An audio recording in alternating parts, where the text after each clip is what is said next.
Magandang umaga muli sa atin mga kapatid. Tayo po ay nasa pangatlong araw na ng ating prayer and fasting. Ang ating pong scripture ay matatagpuan sa Isaiah 40:31. Sabi niya doon, "They that wait upon the Lord shall renew their strength like eagles.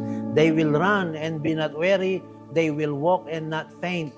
They will soar their wings like eagles." Sa scripture na to ay maikukumpara natin ang ating buhay sa isang agila na kapag tayo ay nananalangin sa Panginoon, sabi niya, "They that wait upon the Lord." Yung salitang wait, sa iba pong version, it means to wrestle, makipag-wrestling.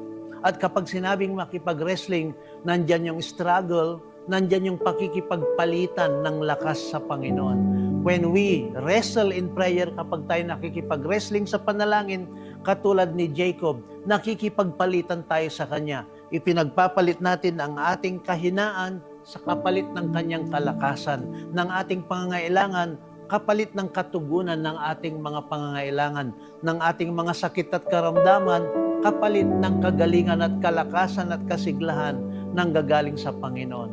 Alam niyo mga kapatid, di ba kung minsan pag nagpa-process tayo ng papeles, kahit na yung passport natin, may tinatawag na expedite. Pag ipina-expedite mo yan, ay magdadagdag ka ng konting gastusin, ngunit mapapabilis. Ganyan ho ang ating mga prayer request sa Panginoon. Ganyan ho yung ating mga pananampalataya sa Panginoon. Kapag tayo ay nagpi-prayer at nagpa-fasting, na-i-expedite po yan. Bumibilis po ang pagtugon ng Panginoon sa atin. Ayun ay dahil kapag tayo ay nagpi-prayer and fasting, tayo po ay nakalinya sa kalooban ng Panginoon. Katulad ng sinabi ng Bible, katulad ng isang agila, may tinatawag na walk, may tinatawag na run, may tinatawag na soar their wings like eagles. Kaya ho tayo kapag tayo nagpipray, we soar our wings like eagles. Na-i-expedite po yung ating mga hinihingi sa Panginoon. The Lord bless us. Amen.